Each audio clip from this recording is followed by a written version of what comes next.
कुरान में सूरह मैदा की आयत नंबर 38 अगर आप पढ़ें तो उसका तर्जुमा है, और चोर मर्द और चोर औरत दोनों के हाथ काट दो। ज़रा सोचिए, अगर आपको पता चले कि अल्लाह ताला जिसके आगे आप दुआ के लिए हाथ उठाते हैं वो चाहता है कि आपके हाथ ही काट दिए जाएं। BSES की एक वेबसाइट है जिसमें अगर आप अपना ज़ोन और अपना एरिया डालें तो आपको पता चलता है कि आपके एरिया में कितने % लोग बिजली चुराते हैं। मैं एग्ज़ाम्पल के तौर पे दरियागंज सेलेक्ट करता हूँ जिसमें ज़्यादातर मुस्लिम डोमिनेटेड एरियाज़ हैं, और ज़रा ये आंकड़ों पे नज़र डालिए, 40%, 50%, 60% टोटल आबादी जो बिजली चुरा रही है।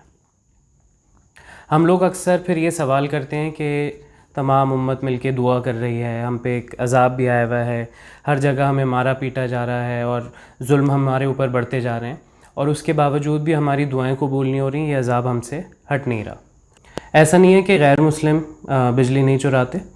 अगर आप इसमें कुछ ऐसे एरिया सेलेक्ट करें जो गैर मुस्लिम आबादी से भरे हुए हैं तो वहाँ पर भी आपको कुछ इसी तरह का नंबर दिखेगा, लेकिन फ़िलहाल मैं अपने मुसलमान भाइयों से मुखातिब हूँ। तो वो हाथ जिनको अल्लाह ताला चाहता है कि कट ही जाएँ, वो क्या दुआ में उठेंगे और क्या उनकी दुआएं कबूल होंगी। जब भी बिजली विभाग के छापे पड़ते हैं हमारे मोहल्ले पड़ोस में, तो कई RWA के लोग, कई वहाँ के बड़े लोग और कई पॉलिटिशियंस हिमायत में खड़े हो जाते हैं, सिफारिश करने लगते हैं और वो कोशिश करते हैं कि अपने पड़ोसियों को जो बिजली चुराते वक्त पकड़े गए हैं उनको किसी तरह बचा लिया जाए। और अक्सर ये काम करने के बाद हमें ऐसा लगता है कि हमने एक बहुत अच्छा काम कर दिया और अपने मुसलमान भाई को एक बड़ी परेशानी से बचा लिया। सही मुस्लिम की एक हदीस पे नज़र डालते हैं। सही मुस्लिम के अलग अलग चैप्टर्स हैं जिसमें से एक चैप्टर है किताबुल हुदूद। उसकी हदीस नंबर 4187 है, जिसमें हज़रत आयशा रज़ी अल्लाह अन्हा से रिवायत है कि मखज़ूमी कबीले की एक औरत चोरी करते पकड़ी जाती है। मखज़ूम एक कबीला था सऊदी अरब में, जो कि 3 सबसे बड़े कबीलों में से एक था। सबसे इज़्ज़तदार लोग, सबसे अमीर लोग उस कबीले में हुआ करते थे। तो तमाम कुरैश के लोग उस वक्त जमा होते हैं और वो सोचते हैं कि कौन हिम्मत करेगा रसूल अल्लाह सल्लल्लाहु अलैहि वसल्लम के पास जाने की और सिफारिश करेगा कि इस औरत को उस सज़ा से बचा लिया जाए। डिसाइड होता है कि हज़रत उसामा रज़ियल्लाहु अन्हु जो एक सहाबा थे रसूल अल्लाह के, वो रसूल अल्लाह के पास जाएंगे सल्लल्लाहु अलैहि वसल्लम।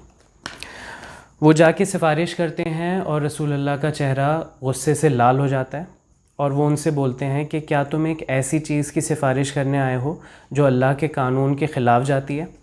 और फिर वो खड़े होके तेज़ आवाज़ में गुस्से में बाकी सब लोगों को एड्रेस करते हैं कि तुमसे पहले उन कौमों को तबाह बर्बाद कर दिया गया जिन कौमों ने अपने इज़्ज़तदार बड़े लोगों को सज़ाओं से बचाया अल्लाह के कानून के हिसाब से, और जो छोटे लोग चोरी करते पकड़े जाते, गरीब पकड़े जाते, उनको सज़ाएं दी।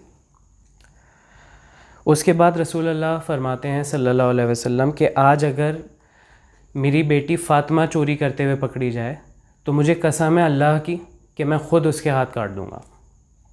अब ज़रा तसव्वुर कीजिए कि अगर आज के दौर में रसूल अल्लाह यहाँ पर आ जाएं और वो आप और हम जैसे लोगों से मिलें, उन RWA वालों से, उन बड़े लोगों से, उन पॉलिटिशियन से जो ऐसे लोगों की सिफारिश करते हैं और उन्हें बचाने की कोशिश करते हैं जो एक जुर्म करते हुए पकड़े जाते हैं, तो क्या वो हमसे खुश होंगे या वो हमें देख के भी उसी गुस्से से लाल हो जाएंगे। मेरी तमाम RWA वाले और जो भी बड़े इस वक्त हमारे गली मोहल्लों के लोग हैं उनसे गुजारिश है कि अपने आसपास के लोगों को सज़ा होने से बचाने के बजाय उनको जुर्म करने से रोकिए।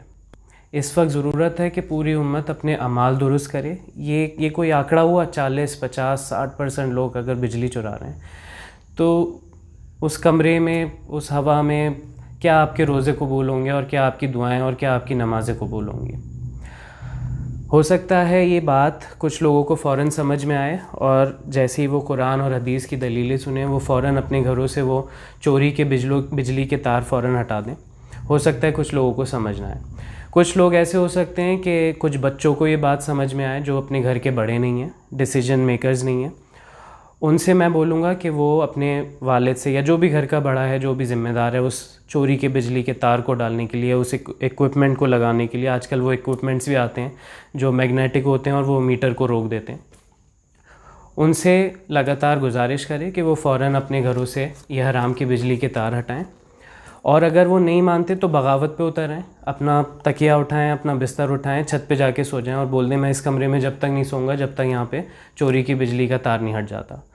हो सकता है कुछ ख़वातीन के दिमाग में ये बात समझ में आए और उनके अंदर ये अल्लाह का डर आए, और जो घर का बड़ा है वो अभी भी इस चीज़ को समझ ना पाए। उन ख़वातीन से भी मैं यही बोलूँगा कि आप बगावत पे उतरें, क्योंकि जहाँ अल्लाह का हुक्म आ जाता है वहाँ पे न बीवी न बच्चे। जब हम दिन में कई बार अल्लाहु अकबर बोलते हैं कि अल्लाह सबसे बड़ा है, तो वाकई में हमारी ज़िंदगी में अल्लाह सबसे बड़ा होना चाहिए, उसके अहकाम सबसे बड़े होने चाहिए। इस वीडियो को शेयर करें ज़्यादा से ज़्यादा। हो सकता है आपके शेयर करने से कोई एक परिवार इस बड़े गुनाह से बच जाए। हो सकता है उसका सवाब आपको भी मिले और हमको भी मिले। लेकिन आइए मिलके अपने अमाल दुरुस्त करना शुरू करें, और ताकि हमारी दुआएं कबूल हों, और ताकि ये सब अज़ाब जो हम पे जुल्म हो रहे हैं, दिख रहे हैं आपको भी और हमको भी, वो कम होने शुरू हों। क्योंकि जब अल्लाह की सचमुच मदद आएगी, जब हमारी दुआएं कबूल होंगी, तब सब कुछ अच्छा होता चला जाएगा। तब ना कोई हमसे नफ़रत करेगा और ना कोई हम पे जुल्म करेगा। इस वीडियो को शेयर करें।